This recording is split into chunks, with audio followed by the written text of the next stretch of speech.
Praise the Lord friends. இன்றைக்கி நம்ம தியானிக்கக்கூடிய வசனம் சங்கீதம் 36:7. தேவனே, உம்முடைய கிருபை எவ்வளவு அருமையானது, அதனால் மனுபுத்திரர் உமது செட்டைகளின் நிழலிலே வந்தடைகிறார்கள்.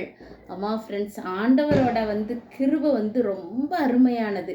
எப்படி மனுபுத்திரர் ஆண்டவரோட செட்டைகளுக்குள்ளாக வருகிறாங்க நம்ம ஆராய்ஞ்சு பார்த்தோன்னா, இன்றைக்கி பிரச்சனை, போராட்டம், பாடு, கஷ்டம் இப்படிலாம் வருதோ அந்த நேரத்தில் ஐயோ இதுக்கு ஒரு விடுதலை கிடைக்காதான்னு சொல்லி கர்த்தருடைய செட்டைகளின் நிழலில் அடைஞ்சிடறோம் ஃப்ரெண்ட்ஸ்.